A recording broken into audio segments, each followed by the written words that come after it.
All right, we are live today at 239 Uncensored, Episode 5, Politicking with Jira and Larry Love, sponsored as always by Jimmy P's Burgers and More. Got the second location coming soon. Alex in Politics co-sponsoring the show.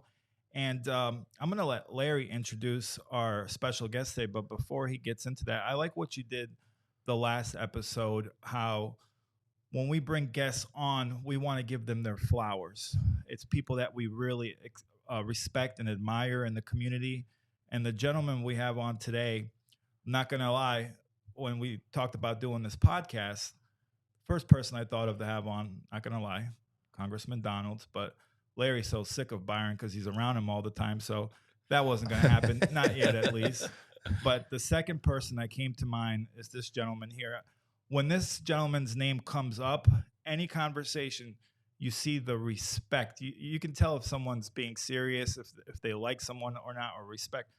I always hear nothing but great things about this guy because he's a great man. He's been in this community since 1993, I believe, and I just respect the heck out of him. When I think of a man's man and a gentleman, I think of this guy right here, and I'll let Larry introduce him because I've known Colonel Bloom for number of years now, but Larry goes back with him a little bit more than I do. So, Larry, please introduce our very special guest today.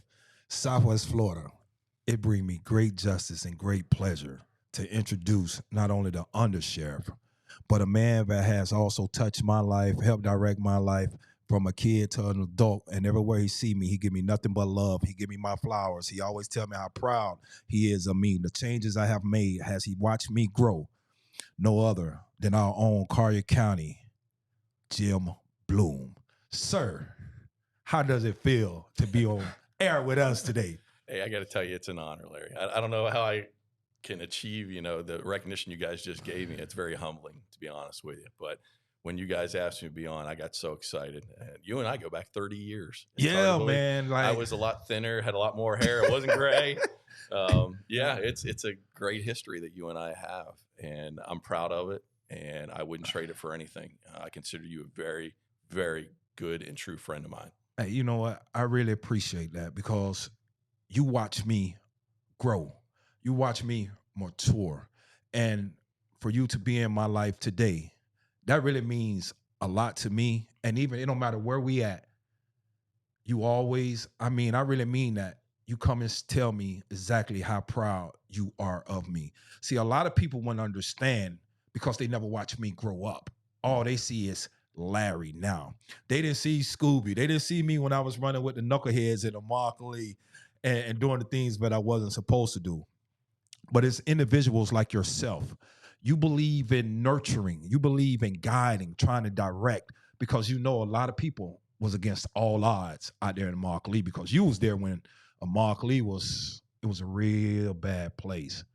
So why did you continue to be a great officer, a true cop, see community-oriented policing, and you didn't take the other measures, what some of your other co-workers did, become bad officers and just believed in the community and believed in kids and so forth? Talk to us. Sure. It's funny you say some of those things because I look back, I get emotional. You can see in my face. I love Immokalee.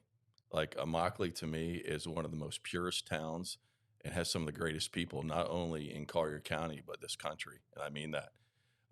Listen, I'm not going to lie. When I got into law enforcement, I'm like anybody that truly gets in law enforcement, especially when you're young, I'm there to put bad people in jail. That's all you think about is arresting people, chasing them. Yeah. You can relate I was to that chased by Bloom before, everyone. I was a lot faster back Did he catch you? No. I need to work on my speed a little bit. But with that being said, a couple of things that I think are very important for everybody to know. And we can go into this a little bit later of how I kind of ended up in Immokalee. But I have to give a lot where you and I have talked about this, honestly, about our relationships. But my grandmother, my dad died when I was 4 years old. I'm a military brat. I was born in Frankfurt, Germany, came back, and he passed away at an early age of mine. And I have a great mother, but she was young. I had a brother that was 9 years older than me, so he was 13, and a sister that was 5, so she was 8 or 9. And so not only did my mom, who was a professional military wife, then all of a sudden get thrown in, had to go get a job and so forth. So my grandparents helped raise me. And where I'm going with this, I know it seems long, but my grandmother was the most purest, honest, God-loving woman that I have ever been around. And she put that into me of treating people fair, seeing the best in people. And it can be tough in law enforcement. You can get tainted very easily because most of the time people don't call you for good things. They call you for the worst. And your sense is to look for the worst if you let it get too far gone, if that makes sense. So you really have to balance it of helping people out. And the more I matured in law enforcement and with this agency and this community, you realize that putting people in jail is about 1% of what we do. And when you can, and getting back to you and I, the more I got into Immokalee and got to know the people, they were no different. I was raised in a farming community, small, just like Immokalee. And when you see the difference of trying to truly help kids and turn them around, you're not going to change them all. But the ones you can leave an impact on and help them out, because you realize, and I used to never believe this either, some people are made by the environments they're put in, okay? And they don't have a lot of choices. You gotta help them. You need one chance, and you might change a life cycle of someone's behavior. So anyways, that's a long answer. No, but, man, but that's a good answer. Because you're legend out there. You give me too much Deputy Vila, like, I mean, y'all left y'all marks out there during that time. Because it's things where people can never say, and when you will never hear your name mentioned. You will never hear your name mentioned out there as being a bad person, a bad officer, racist, or anything else. I mean, so much that I feel like we are family because your ex-brother-in-law, you know what he did for us. Absolutely. You know, he took all us in Immokalee. We was going to his house. He was cooking for us. He was cleaning. He's doing everything, buying us shoes. He was another man, Coach Damon Jones, who now is the athletic director at St. John Newman. Him, his father, Shade, man, they were just real instrumental in like believing in us. And it was a reason a lot of us really didn't like Naples because they looked down on us because we was part of the have-nots. But for you all to be a part of that, like, you're no different than us. We believe in you, young men. Mm-hmm. Okay, you made a mistake. Let's move past it. Accept it. We're going to move forward and keep moving. And like, even some of the guys that, unfortunately, they still took the wrong road, they still have the utmost respect for you. And especially during that era, we wasn't disrespecting law enforcement officers. No. We didn't do that. Like, we did wrong, you got to own up to it. But we always showed respect. And that was one thing, like, I know all the officers, Officer Dahl, my main man, Scott Forth, you know, you have Baker, you know, Bloom, like, Dahl. Like, it was just a lot of great officers. Yep. Mark, and it's just, oh, man, may he rest in peace. One of my best friends, too, is Steve Dotson. Like, agree. Yeah, man, like, he was a comedian. He should have been a clown or something because he was just so funny. We had a great crew out there then. Yes. You think about it, between Marcus and Steve and Baker. And you hit a lot of them in our wire Ds that were out there. Great wire Ds. And the big thing, you know, and I got to say, I learned this from Sergeant Bob Lewis and now Manager Baker, Mark Baker. We would get on foot patrols, you remember? And we would walk down in the projects and we would get to know people, especially, you know, the mothers and grandmothers. They'd be sitting out there. Because they want you to do your job. Yeah. And they'd be sitting out in the lawn chairs. And we would go up and talk to them. And we would walk South 2nd Street and, you know, and 3rd Street and all that. And really, they taught me to get to know people. And I have to give them a lot of credit, Bob and Mark, because I really learned at that point the importance of connecting with your community. And like you said, it wasn't really, people weren't disrespectful. Now, were they committing crimes? I'm sure they were. But it was, I don't want to say it was a game, but it was, they understood. Cops and robbers. Yep. If we get caught, you got us. You got us. If you don't catch us, we got away with it, you know? And it was one of those things. And you learn not to take it so personal. It was more just the way it worked. But I learned a lot in those years out there on foot patrol. And that's where you got to know the kids and you got to know them. Like I said, I get emotional. You look back and I think historically, you know, these kids just wanted a chance. That's it, man. They just wanted a chance, man. Whether it was through sports or even at Christmas time. It's a funny story. So I think it was my second year on the shift with Mark and all this, and we were working Christmas Day, and we took candy out there, and we took it to the projects. I'd never given this out. Now it's like, you know, we give stuff out with cops, deputies, the cops program. we brought candy, and the kids came running. They jumped on our cars and like literally couldn't move. And I'm looking at Mark going, what is happening? But I say that because it was a great day. It was a great time. And, you know, everybody was appreciative of it and good memories. I wouldn't trade those memories for any. Mark and I joke about it. Some of the best memories in 31 years was working patrol out there. I love y'all for it, man. I Yeah. love, you know, because, you know, as I tell a lot of my counterparts over here, they really don't understand Immokalee. They didn't understand what it took to get up out of there. And some people didn't get up out of there. Right. It was hard. I mean, it was real hard living, especially. I mean, you worked the crack era.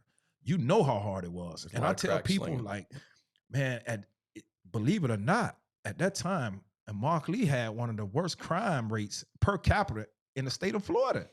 People are like, no, not Immokalee. I say, yeah. I say, but Collier County has changed so much. It's not like that no more.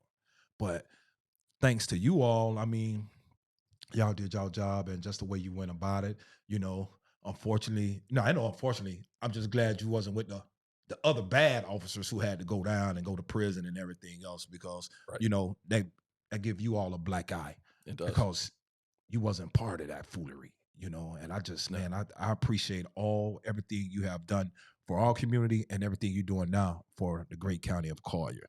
Man, I love you. I'm going to always give you your flowers. And like you say, every time we see each other, it's just smile from ear to ear, man. Yeah, man. Like, I do. That's my guy. Let me just share my Immokalee story real quick, because I don't even know if I think I told you this.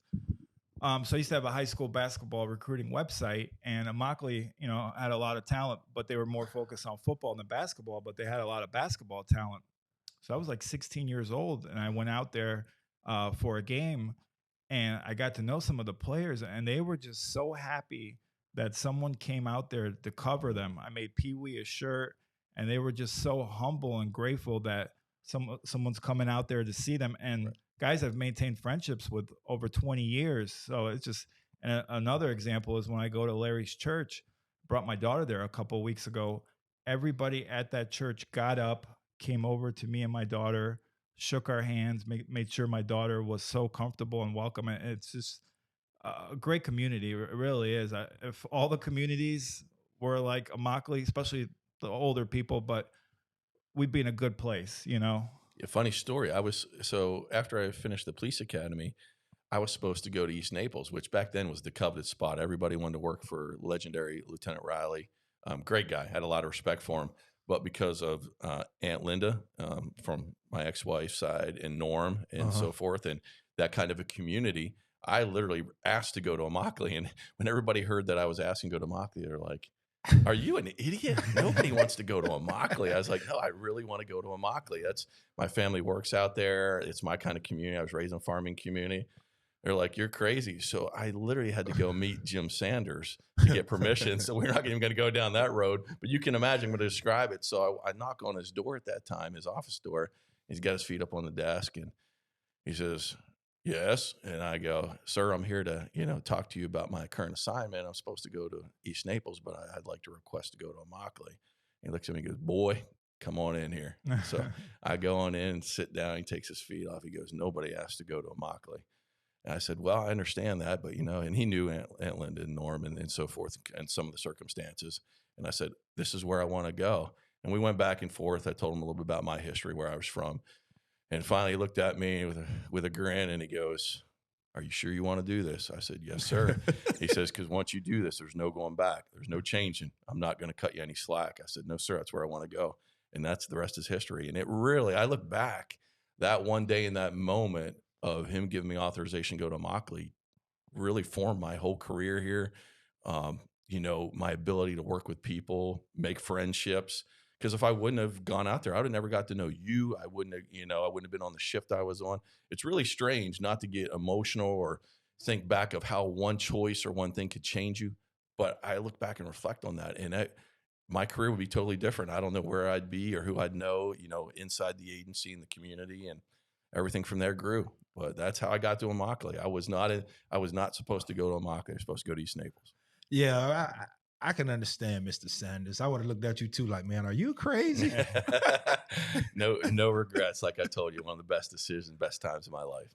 And Colonel Bloom, talk to me about Collier County, because despite the growth, it's still one of the safest counties in all of America. How do you guys manage to keep Collier County so safe? Over the years, the growth that's been here, but I still, I leave my door unlocked a lot, which I Don't do should that. do. I know I should do. And if I get a but plug, lock your I cars. know. Lock your cars. I That's our know. biggest Not crime saying you here, car should, burglars. but especially being on the other coast for a year, Sure. you just appreciate how Oh, safe yeah. and well maintained Collier County is. How do you guys manage to do that? That's a great question. And a lot of people ask us that. And I got to give, there's a lot of aspects to this. First and foremost, we got a great sheriff, 16 years as the sheriff. I think it was two and a half prior to as the undersheriff and so forth. He's done a great job forming the culture here, forming the agency. And I say this to people when I'm out talking or speaking. I go, it's kind of like the Cheesecake Factory. Like, Cheesecake Factory? What do you mean? There's not one thing that is the answer. I'm going to explain that, because when you open up the Cheesecake Factory menu, everybody knows what I'm talking The about. menu's gigantic. Yeah, I don't even know how they prep the food. You're like, what do I pick? So to be honest with you, it's a multitude of things. And let me start with this. So it starts with the leadership of our sheriff and goes down. I think, my opinion, no one else's, I think we have the best command staff and supervision we've ever had in the agency in its history. That's another thing. I can go into that in detail. Next part of that is it's very sectors. For example, we have a long-lasting youth relations program here. People don't understand it, and I'd like to talk a little about that today. Sheriff Rogers, Aubrey Rogers, was way ahead of his time. People don't understand that literally in the 70s, he applied for a grant. He understood the importance of working with our youth and literally got a federal grant. And we started the youth relations program, our YRD program, believe it or not, in the 70s, before people even thought about putting deputies or law enforcement in schools. And that's where it started at. And it grew a little bit and maintained. And then when Sheriff Ramboss took over, he even expanded on it more. And then, of course, unfortunately, Marjorie Stoneman occurred. And Governor DeSantis did a great job and realized the importance that everybody in the community, on all of our communities, need to realize we needed youth relations deputies, or SROs, school resource officers, in every school in the state. And so we grew. But point is, we've been working on this for almost 50 years. So that's the first thing, because where do you really want to make an impact in the community? The youth. Right. You really, that's one of your pillars of foundation. And listen, we're there to provide a safe learning environment for our kids and our teachers. You got to start there. But more importantly, it's about mentorship. It's about teaching them. It's about letting them understand that law enforcement's not bad. We're there to help you grow and help you with problems and so forth. So that's one part. Then you got the operational perspective between patrol, special operations, and really getting out in the community, doing those foot patrols, our cops deputies, getting to know the community. Because like I said earlier, arresting people is about 1% of what we really do. What do? We solve problems for people. No offense. When there's a problem, who do they call 98% of the time? They call law enforcement. And that's what I tell everybody that works for us, our members. We're problem solvers.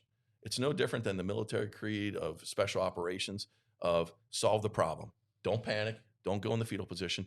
Solve the problem and help them get through it. So that's really what we do on the operational side. The investigative side, listen, I'll put our investigators against anybody in the country. I'm talking feds and so forth. Whoa. I mean it. I will tell you right now, between the technology and the training we have and the dedication that our members have on the investigative side, put them against anybody. I mean, like that, Dan. Well, I'll stand toe-to-toe with anybody. I'm telling you, their dedication and thoroughness. I'll give you an example that I'm sure you guys saw months ago, that elderly lady that was missing. Mm-hmm. And they went through the footage days looking in the neighborhood. And I'm not exaggerating. Between the Real-Time Operations Center and our investigative unit, CID, Criminal Investigation Division, they went through tens of hours of footage. And there is I don't even remember how long, I don't want to get misquoted here, but I mean, it's a split second of where you see the lady walking into that garage and the garage door coming down. The people didn't know she was in there, and then they left. Wow. I say that because most agencies, no offense, would not have put that time in. Amen. And literally, we were told by medical staff she may have had another 24 hours and she would have been deceased. So that's just an example, and that's not even a criminal case, but that goes to show you how dedicated people are. They were on there on the weekends. That was a weekend event, and they were sitting there. And that's just one example. So, you have that. Then you have our narcotics side of the house. People go, oh, the drugs in Naples. Yeah, there's drugs in Naples. It's not that we're proud of that. But what I will tell you is we have a great group of men and women that every day we work both long-term and short-term. So I assure you, you're slinging crack or you're fentanyl, whatever the case. They gonna get you. We're coming for you. And we apologize to nobody about that. And then, the other sectors, even our corrections side of the house, which I started, Larry knows, I started 31 years ago in corrections. And the importance of the care, custody, and control of the people that we do arrest, you got to treat them professionally, no matter what. People are still people and they're humans. You got to be professional. But where I was going with this is we have some great plans and great programs within the jail system, correctional system, to help people turn their lives around. Because one thing I have learned is you can keep locking people up, but if you don't help them get a leg up, it's going to be a revolving cycle. Sure. And but what I will tell you, and maybe this is going to get me in trouble, but I always speak from the heart, as you know. I'm terrible when it comes to that. We're at 239 Uncensored. Yeah. Anything goes. Some people do need to be locked up. Oh, they're there's going to no be doubt locked up about for the that. rest of their life. Oh yeah. So, it's a balance of help those that want to help themselves and help them get their lives back on track. And whether that's through, rehab, drug court, veterans court, things like that. Really, people can make mistakes. If they keep making the same mistake, then shame on them. Yeah. And then as far as violence, listen, I once again, I'm not going to apologize to anybody. If you're a violent person and you commit a crime here and you hurt people, we're going to lock you up. Yeah. And you need to be locked up. Absolutely. So that's a long answer to your question, but it's really pillars. There's not one thing that helps or makes Collier County, by not our admission, but we were awarded, the community was last year as being the safest community in the country. It's amazing. Which we're very proud of. And it's all that. Our technology, our real-time operations center, which now we're going on, I think, our third. We started developing it during COVID, and we finished it the year after COVID. So, 3 years strong now. If you guys would see every day, every morning now, it's called Unified Policing. All the district lieutenants, along with investigators that are assigned to those districts and so forth, they get on a WebEx and they look at the crime for the entire county, over 2,000 square miles that occurred the last 24 hours. That happens every morning, okay? And then every Friday, the captains get on, okay, with them and look at the trends and types of patterns and what we can do to combat that. And if we have leads and, what kind of resources do we need to bring narcotics into this area?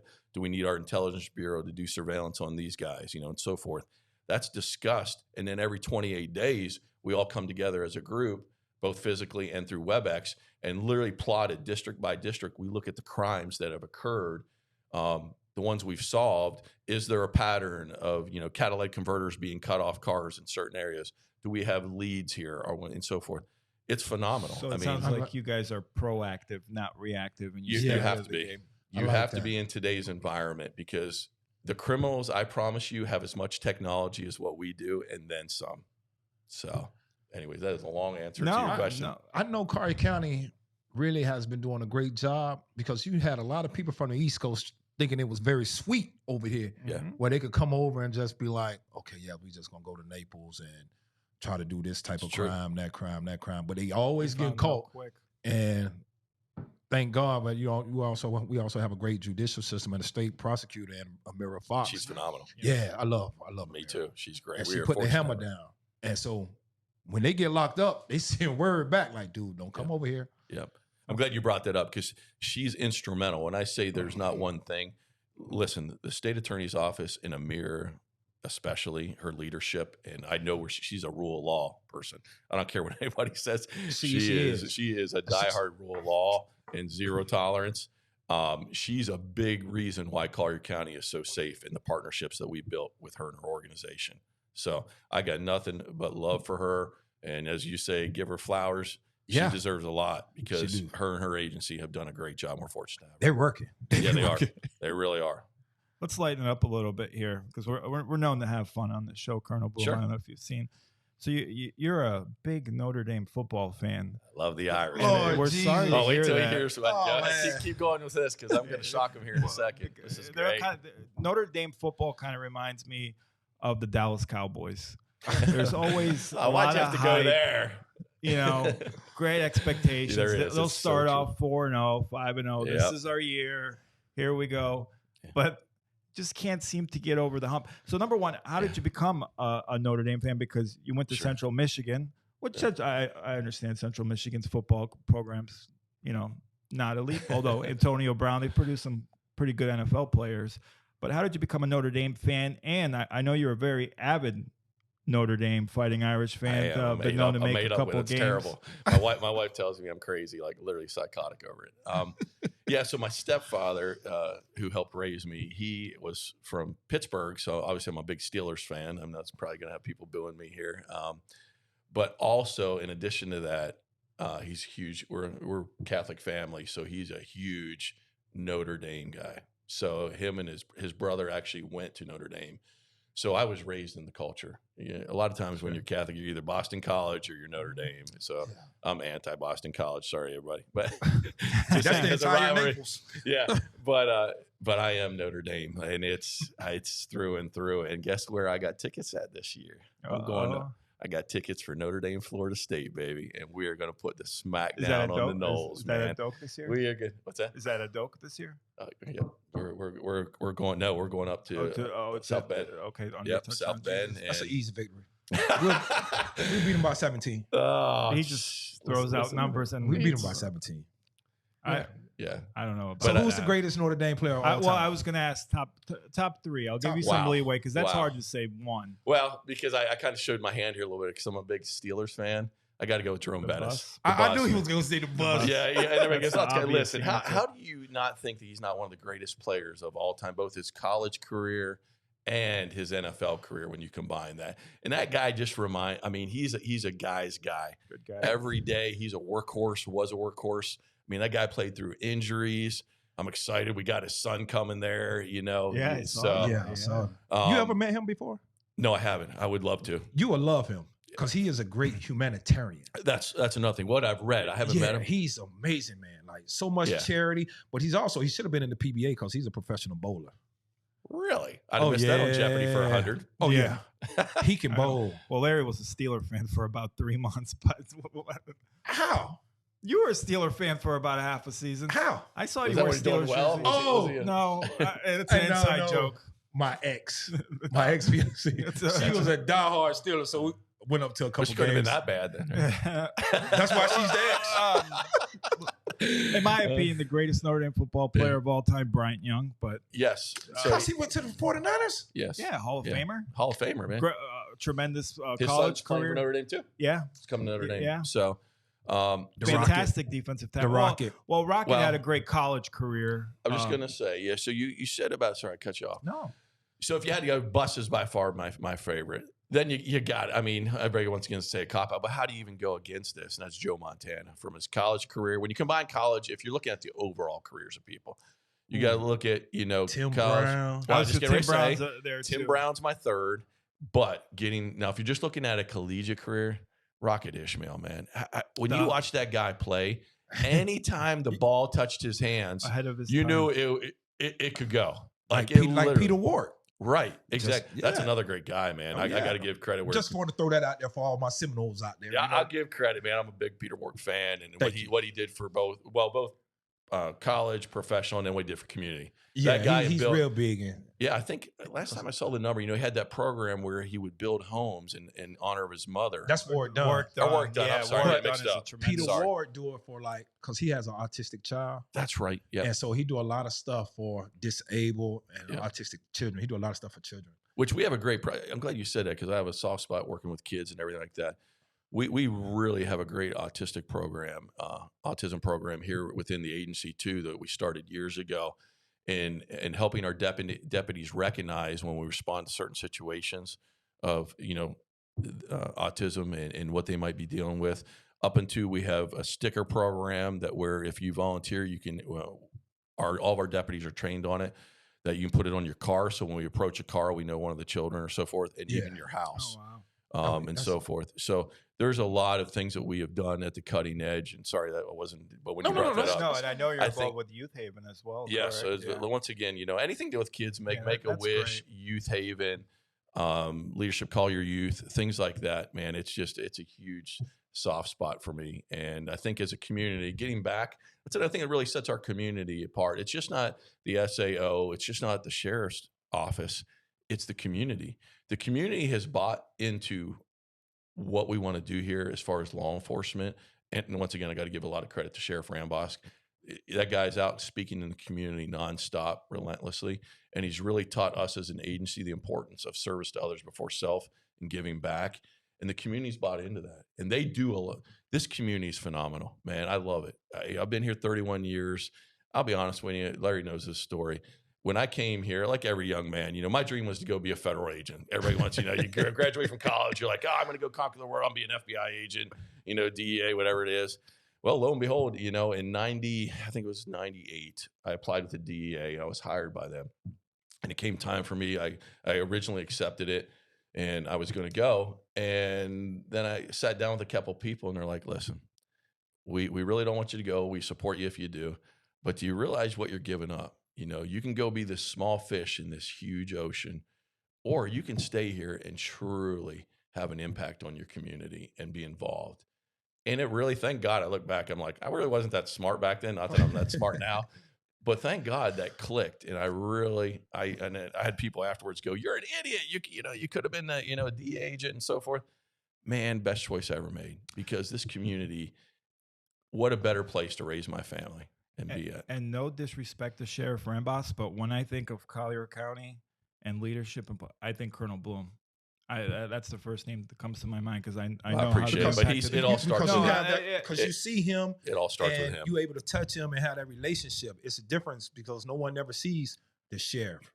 It's like with anything, you see the workers. And real quick, would you, I don't want you to put words in anyone's mouth, but would you say, because what Sheriff Carmine's been able to do in Lee County is absolutely tremendous too, but he started off in Collier County. He did. Yeah. So could you kind of tie that in, the culture of Collier County and the training and taking that in Lee County, and obviously developing his own style and his own, as well, but would you attribute that to how people buy into the culture? And it's like a tree, like a football tree, Bill Walsh coaching tree, and the coaches that come out of it. Yeah. Sheriff Marcino and Sheriff Rambosk are very close. Actually, when Sheriff Rambosk was at the city, Sheriff Marcino worked down the city before he came over to the sheriff's office. A little bit of fun fact.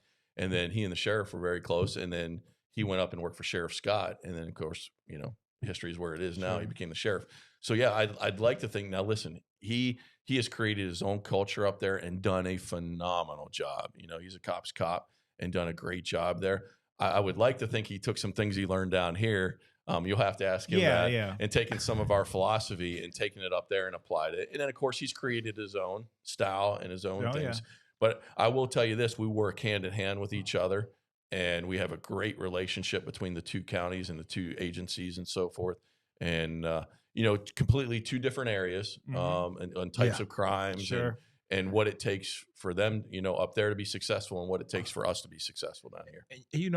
And that's one thing I don't think people understand about Sheriff Carmine, because people here, they look at him like, oh, he's a certain way, he's this, he should not be doing this here and that. But when you look at the numbers in Lee County, look how safe Lee County is. Yeah. People don't understand how bad Fort Myers was. Absolutely. Yeah, I agree. And it takes a new jack cop to deal with a new jack era. Yeah. And when the streets are talking about, man, you better not go to Lee County. Carmine gonna get you. Carmine Motel. That's what you need to hear in the community. Sure. It's a rule of law. Yeah. And people believe in him. And even with his hiring process, he promote women, he promote minorities. You do your job, I got you. But I know one thing, if you don't do your job, you out of there if you're not going to the Marcino Hotel. Now, this is a question for you, Bloom. All right. I done thought about this one. Now, you coming to the state of Florida. Uh-huh. Shoot, you can come from anywhere in the country. Who would you rather not deal with? Sheriff Judd or Sheriff Carmine? Oh, man, you're putting me on a spot here.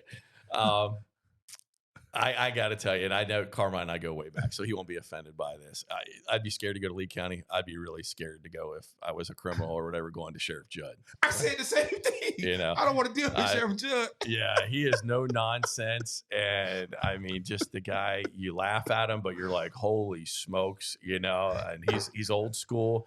It works for him up there. I know Carmine won't be offended by it because he is one of Carmine's mentors too and so forth. So 2 great sheriffs, but I'm staying out of Polk County. Me too. I'm with you.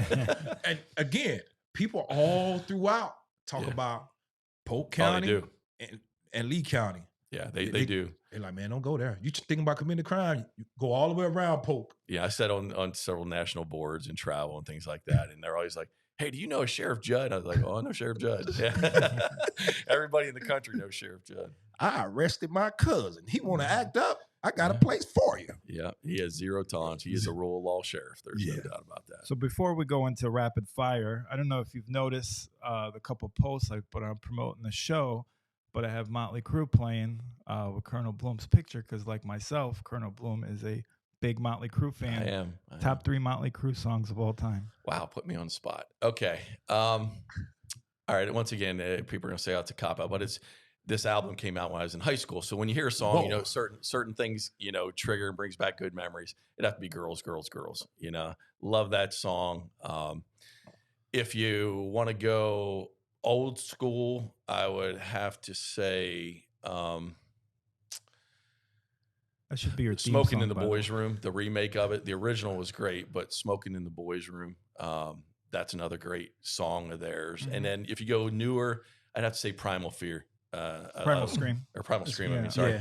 Yeah, Primal Scream. Interesting. Once again. So you ever get the urge if you chasing someone to crank on like some Motley Crue or something? I will tell you my first. So is it bad? I've thought of that. Mark Baker and I, believe it or not, you remember these cars. So when I started and got out on patrol out in Immokalee, 94 or whatever, we had these little test cars. And they were on a special ethanol, and they were these, I'm trying to remember what the heck they were. They were like little compact front-wheel drive cars. So in town, they had front-wheel drive. It was great because no one could really get away from us. I mean, they could hug corners and, you know, do all that. And they had cassette players in them. So I had a cassette in there. So you get in a pursuit, you pop that thing in, you know. You can't tell me but put on it wasn't Motley Crue. Heart. I would be honest with you. It was AC/DC. AC/DC? Yeah, I'm a big AC/DC fan. So, you know, you have that in there. So I have to fess up. But, yeah. Okay. And real quick before we go to rapid fire, because I wanted to discuss this on the last show, but best pizza place in Naples, because this gets a lot of debate. What would you say is I know that's hard, and I don't really – there's some really good ones. I don't think there's great ones, but the best pizza place in Naples. But for me, best pizza place is Joey D's Pizza. Really? Okay. Yeah, I love cheesesteak. Love their pizza. Absolutely. I like Morvello's. They've been consistent for a very long time. Good. We get that once in a while. This place right out here in the parking lot. I can't even think of it. Sour pepper something. I can't even think of it. I just had it for the first time. Really? It's good. Well, think of the name. I'm a pizza guy. Oh, yeah. As you can tell, I'm going to find it for you. And it's delish. Yeah. Okay. All right, here we go. You ready, Colonel Bloom? Yeah, no pressure. I won't dare call you a Democrat, so don't worry. You can answer both if you want. Yeah. Kid Rock or Ted Nugent? Kid Rock. Wow, I like the way you answer that. Yeah, without a doubt. He's my boy. Love Kid Rock. Lozano's or El Taquito? Lozano's. Interesting. I think we disagree on that, but that's okay. Yeah.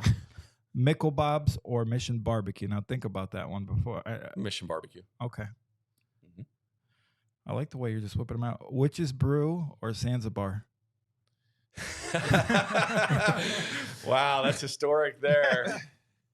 I'd have to go Zanzibar. Okay. Shula's or Andres? Andres. I agree. Man, love Andres. Glock or Smith & Wesson? Oh, I'm a Glock guy. Dummy-proof, man. Plastic, fires underwater. You can't go wrong with Glock. Wow. I didn't know all that fast. Yep. I love this is little rapid fire. Feature guest, this is how it's done. Def Leppard or Bon Jovi? Bon Jovi. Ooh. Chips or Starsky and Hutch? Oh, Starsky and Hutch, man. Come on. Had the car. Yeah, come on. I was Huggy Bear. Yeah. For Dotson, I was the Huggy Bear. Yeah, man. Like we used to joke about that all the time. Captain's Cabin or Crazy Flamingo? Captain's Cabin. Dunkin' or Starbucks coffee? Duncan. Best Florida governor of all time, taking Governor DeSantis out of it. Oh, wow. That's a tough one. I'd have to go. Since I've been here, if you got to take DeSantis out of it, probably Jeb Bush. Really? Yeah. Over Governor Scott? Governor Scott did a good job. He took y'all pensions. He took pensions. Yeah. So listen, let me rephrase that. If I take the non-emotional out of it, of the pension aspect, I'll rephrase this. Governor Scott, he really did. He did for what he did with pill mills, what he did getting our budget in line, job creation. He's a business mind, so I know he's listening to this. And his administrative assistant, Erin, is my former minister. He stole her from me. So there's a little nudge. And I was actually joking with his wife at the memorial ceremony about that, and Erin was there and so forth. So I need to rephrase that. If I take the emotional, and we've had some good ones, so that's a tough question. Even Governor Charlie Crist, he was a popular governor. He was good. He was before he started doing all the flip flopping and becoming a true politician early on in his career. Larry says he's the greatest politician of all time. Well, he's a chameleon. But I hate to say it. It is what it is. Yeah. But early on in his career, but I do want to. So like I said, if you take the emotion of the pension out of, and he believed he had to do that for, financial purposes for the state. I don't necessarily agree with it because what I see men and women giving up every day on holidays, birthdays, they sacrifice a lot to have a solid pension when they retire in 25 years. And it's high risk. I think that could have been done a little bit differently personally. Short of that, yeah, Governor Scott was a great governor. And I think he's doing a great job as a senator now too. Okay. So. BT Boomers or Stevie Tomatoes? BT Boomers. BT Boomers was great, wasn't it? Love that place, man. The wings. And the wings were tremendous. The hot Italian subs. Do you remember BT Boomers? No, I don't. Really? See, listen, this we're old, right? You remember that salad? No, Larry's older than me, but yeah, well, I know. Matter of fact, my birthday is Thursday. What are we doing? Happy early you're probably birthday. I have to on work, the road, man. Yeah. Yeah, but BT Boomers was a cornerstone for Collier County forever between their wings and they used to have this salad. You come out, had French fries on it. And chicken tenders and all. It was phenomenal. It was great. It was phenomenal. And for the longest time, it was really the only place in town you could watch NFL games. Yeah. You gotta understand, how far have we come? Yeah. I was in a Montclair, and once I left there, I went straight to college. I went to Tallahassee. Yeah, true. So it's like, I wasn't. Okay, well, we didn't have the luxuries. He was too good for this side of the tracks. Yeah, I was too good for this side of the track. Larry never came over to this side of the town. I remember long time ago, first time hanging out with Larry, I had to explain to him what a draft beer was. He's like, "What's a draft?"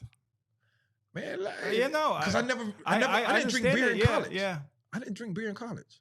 So it's like, we drunk all that super cheap liquor. You get a whole big gallon for $9. You're a Mad Dog guy, weren't you? Oh yeah, I drunk that Mad Dog. I drunk a lot of Mad Dog. It would be 2020. So you went from Mad Dog and now you drink all these fancy tequilas and look at him. Yeah, I didn't grow a little bit. Yeah, don't forget where you came from. Taste buds matured a little bit.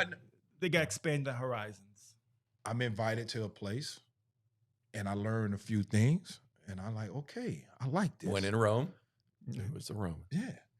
Speaking of alcoholic spirits and beverages. See, is he biased or not? Kentucky or Tennessee? Dude, I went to school in Kentucky, at Eastern Kentucky. That's Kentucky, man. That's the quickest of my rapid fire questions. Kentucky. Maker's Mark. Tennessee gonna always say other things, but I always say that mess with people in Tennessee and Kentucky. Sure. It's a big rivalry when it comes to that. Oh yeah. What's your favorite place in town too? I know it'd be hard to just pick one, but where does Colonel Bloom and Mrs. Bloom like to go out for a special occasion for a nice dinner? Nice dinner was Andre's. Yeah, it's our favorite steakhouse. And quite frankly, we're pretty simple people. Everybody knows. It sounds cliche. I'm a simple farm boy that out kicked my coverage. I got lucky. Love this community. My wife loves the movies. She loves popcorn. Like when we want to go chill out, and it's dark. I don't have to, I can kind of hide from everybody. Everybody knows me, and I just kick back and we watch a movie, at one of the movie theaters, and just relax. That's a good night for us. We're not fancy people, and I don't need to go spend $500 on a meal or $1,000. I don't mind. I don't mind paying for good food in town. Honestly, we have some great restaurants here, but I'm a pretty simple guy. Is there one place that you missed that was in Naples that is no longer? Anything come to mind? Because we have seen some good places come and go. Yeah, we have. You said it earlier. Like Boomers was a great one. Yeah. I was my first 5, 6, 7 years here. That was the place to go on the weekends and football games, and everybody knew everybody. It was kind of like the Cheers of East Naples. I hate to say it. Everybody you walk in and you knew all the service workers. They all knew you. And there's a lot of sheriff's office people at that point that hung out there. So it was a great place, and really hated to see that go. Yeah. Okay. Well, unless Larry has something else, yes. I think. Oh, Okay. yes. Oh, yeah. Oh, can I ask you one quick question? This is not a setup question. Yeah. Who is the greatest rapper alive in your opinion? I don't know if you're a hip hop guy or not. I am not a hip hop guy at all. Fair enough, because Beastie Boy. I mean, they're not really rappers, but when I was growing up, I mean, Beastie Boys rappers. See, that was I listened to a lot of Beastie Boys when I was younger, but that's about the extent of it, and it's just not. I'm a country. The reason why I asked there's a method to my madness. Camilla was asked that over the weekend, and she said Tupac, and then the way but that's see the difference between an honest and genuine person. Yeah, but go ahead. You've been serving for 3 decades. Yes, sir. It'll be a pleasure, but I need to know: can we count on you to run for sheriff when our sheriff step down? Our sheriff is currently, you saw, he went unopposed. He's doing a great job. I'm here to support him. No doubt. And, he may run again, and I support him if he does 100%. And, at that time, it's up to the community and the agency. You never rule anything out. But at the same point, I love what I do. I love being the undersheriff. I'm an ops guy. I love, talking to the troops. I love putting plans together. I love doing as much as I can for the sheriff so he doesn't have to worry about it, quite frankly, what I call the low-hanging fruit, things he shouldn't be getting bogged down on. I work extremely close with our chiefs we have, of the chief of ops, which is Chief Hampton, chief investigation, chief polling, Chief Middlebrook, who oversees our legal department and our bailiff bureau, Chief Roberts, who oversees corrections, Chief Smith over admin, and Chief Spell, who oversees our community outreach. Every day I'm in their offices or out in the field with them and the captains, and literally just love that. So I can't imagine doing anything different than what I do right now. I appreciate that. I know you, along with Byron, everybody's been extremely pat. So, and I could go on and on. This community, like I said, I don't mean it to, but I speak from the heart. I came here not knowing anybody. I came here with a Jeep and $4,000 in my pocket. And I started in the corrections department or office, and literally worked my way up. Wouldn't change anything of what I've done here in 31 years, literally, of my assignments. I was in corrections, Immokalee Patrol, Immokalee Narcotics, administrative assistant to the sheriff, ran our boot camp for juvenile offenders, which was one of the greatest jobs in my life. I hate they got rid of that place. Me too. And we changed a lot of lives. We did. You didn't change them all, but the ones you did, I still literally this day, Larry, like if I'm out at the fair or certain things, I'll run into some of those young men, man, and it's hard for me not to get emotional over this. They will stand at attention and they will thank me. I don't want to give a name out, but when I got promoted to undersheriff, I got the nicest messenger note that came to me. And it was this whole dissertation from one of our candidates. Like I said, I'll keep his name out of it. But now he has 3 kids. He's been married for at least 15 years. He has 3 businesses, a major construction business in town. And he literally said, he thanked me and congratulated me. And he said, if it wouldn't have been for me and the drill instructors out there, he wouldn't be where he is today. If that doesn't make your whole profession, if I did nothing else in my career, but that right there, and you see me, I mean this, like that was worth it, no matter what. So I know I'm pontificating, but I love what I do. That's good. I love what I do. Because the recidivism rate, it spoke for itself. Yeah. If you went there, your chances of going back, committing the crimes, it was pretty much close to 0. It was like 99. But the thing is, like, unfortunately, like you had some kids had to go back into that same environment. That was the flaw in the system. That And was you've it. heard me say that. You would, I know we're going way over here. I had one young man out there, and like I told you earlier, I never really believed that, you're created, by their environment. When I was younger, I said, that's a cop out. My dad died when I was 4. We didn't have a lot of money. I made it. I've watched thousands of people around me with worse circumstances than me make it, But I will tell you this. I'll give you one story and you'll understand. So this young man comes to us, and part of the what you had to do out there is not only did you attend school, we had a partnership with CCPS all day long. The drill instructors were mentors to you. They touch character traits and so forth, but you also had to go to mental health. That was part of it, because we knew this young man came in, and he one of the most raging. By the time he got to us, he had committed so many robberies and aggravated batteries, just violent young Haitian male, young kid. And he admitted in his discussions, both with the drill instructors, myself, and therapists, that his mother was a prostitute, his father was a drug dealer. His mother left when they were young. Several of the kids, like 4, 5, 6, there's a bunch of them. His father would punish these kids when he got mad at them. He would lock them out of the house and put them out with the dogs in the back, and they literally would sleep in the dog houses and eat dog food to stay alive. Oh. Like, those are the kind of stories that you hear. Now, I wish I could tell you that this young man was a success, and he wasn't. But where it really came, so you would do, it was a 6-month in residence, 6-month aftercare program. So as we got closer to the graduation at 6 months, he had hardest kid we've ever had to literally get to conform. Like, literally, we almost washed him out a couple times. Finally comes around, and he's thriving. I mean, thriving. Why? Because he finally had people that paid attention and he thought cared about him, which he was right. We did care about him. Yeah. And he had structure. I don't give a crap what anybody says. Yeah, kids love structure. You and I talk about this. I don't care who. I will go toe to toe with anybody. Yeah. Kids love structure.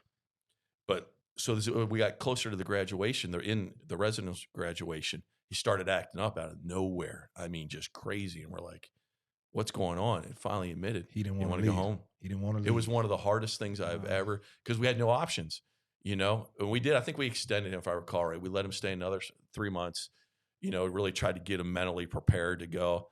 But at the end of the day, we had to send him back into the environment that he came from. And no love, no help. Yeah.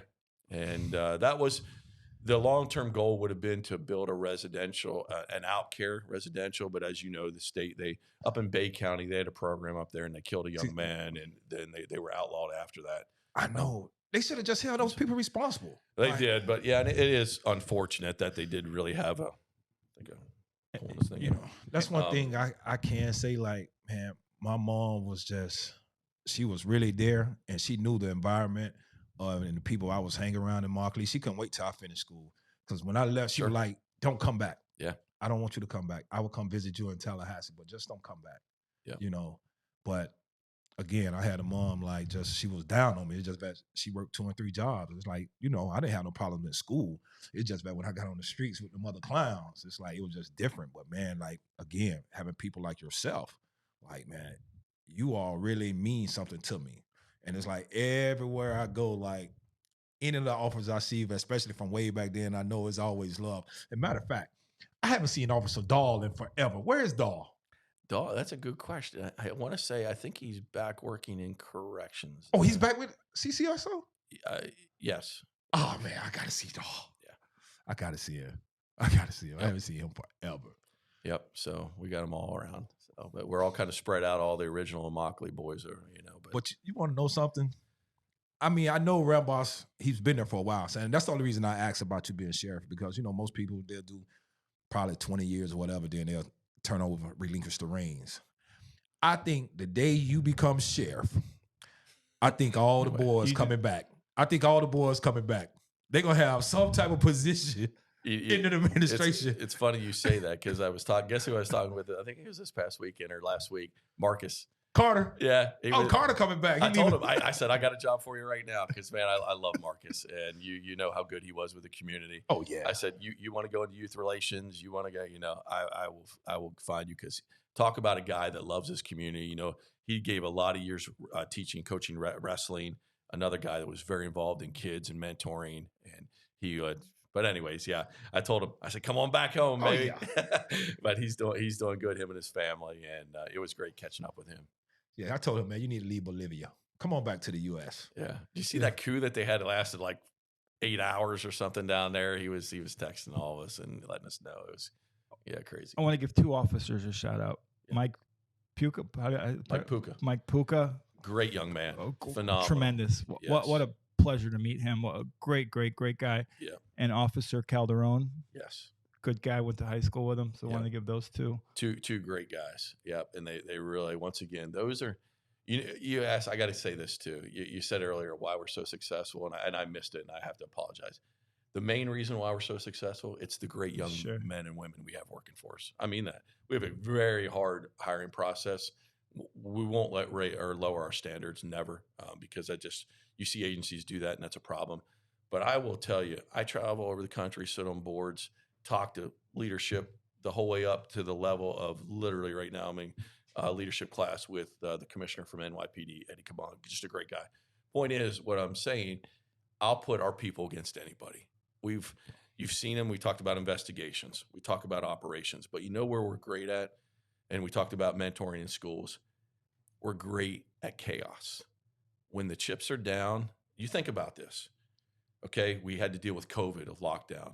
Our agency and our community was, when I say one of the least impacted, we put a lot of thought, our men and women did, of how to work with the community, our commissioners, the governor, and keep this community flowing the best we could. Then from there, we went into civil unrest. Think of that. And people go, it's civil unrest? Yeah, we had 10 days. If you remember, they marched downtown on the old famous second night of the battle at the bridge. And we held the ground because they were going down there. I don't care what anybody says, because we arrested several of them, as you know, that night. I think we had 8, 9, 10 arrests, whatever it was. And a large percentage of those were from out of town. Mm-hmm. They were here to do no good. Mm-hmm. And they had no skin in the game as far as caring about our community. So we've been through that. We've been through major hurricanes, from Wilma to Irma to Ian to brush fires. People go, brush fires? Listen, we have some of the biggest brush fires in the state of Florida. And I can go on and on. We come together as an agency and as a community better than anybody. And that's important, especially with the times we face as a country right now. Listen, I probably shouldn't say, once again, I'm probably going to get in trouble. This country is at a tipping point. Let's not even talk about presidential elections, anything like that. People vote who you think's best. Everybody knows where I'm going. I'm going to leave it at that. What I mean by this, though, if you look at the Middle East right now, you look at the turmoil in the world right now, we are truly, in my opinion, nobody else's, based on just experience and a lot of reading I do and some things I'm briefed on, we are at a critical point. And the point is, our agency, our community is set up better than, in my opinion, 99% to deal with anything we might face in the future. Because most communities don't have to deal with hurricanes. Most communities didn't really have to deal with civil unrest. Most communities don't have to deal with brush fires. And you know what? The more we do these things together and know about chaos, the better off you're going to be when it truly comes. And as I tell everybody, and once again, everybody knows I'm a plan guy. Byron and I talked about this in the past. You ask the members, I make our group and I participate in, we have plans for every scenario you can think of. You know why? And they're used to me now, the staff and so forth, but originally be like, why are we putting a plan together? Because you know why? Never know. In controlled chaos or in chaos, it's going to still be chaos, but you want controlled chaos. What do I mean by that? You want to be able to pull that plan out that everybody's familiar with and go. It's going to evolve and it's going to change, as we saw with civil unrest, as we've seen with hurricanes. But you have to have a starting point during the chaos so you don't have to think. It's got to come natural and everybody's got to know what to do. Then from there, you can roll out the evolution of that. So, sorry, I got way off. No. Yeah. And we're tight on time. We could have you on for 3 hours if I was. No one wants to. This is listen. I'm going to be lucky if they listen to 2 minutes. Absolute pleasure to have you on the show, Colonel Boom. I can't tell you how much respect the community has for you. I have for you. Honored to be able to call you a friend. Thank you. So thank you for everything you have done, and it's just a tremendous honor that you came on our show. It was my honor today, and my wife will tell you how excited I was to come on, because I love talking about the community. I love talking about the agency. but I love sitting down with like-minded people. And, And make sure you tell the wife I said hello. I will. She loves you. Same. Yeah, she was excited whenever she heard where I was coming, who was going to be here. So. How about we bring you back on after the Notre Dame Florida State football game? I would love that. It'll be a pleasure for me. I would love that. That would be great. Here, but And the loser have to wear the opposing team shirt. Man, you look good in Garnet and Gold. I got a jersey big enough for you too, believe it or not. Can we get that on camera? It's already on camera. It's live. Okay. It's on. Man, listen. This Florida State team is better than last year Florida State team. Well, they better be. Oh, we are. We are. And so are we. And I love Marcus Freeman, man. He's my boy, and I think he's a hell of a coach. He's a player's coach, and he's going to do great things. Pick that word right there. See, I have a problem with that. The player's let's talk coach. about that. Go ahead.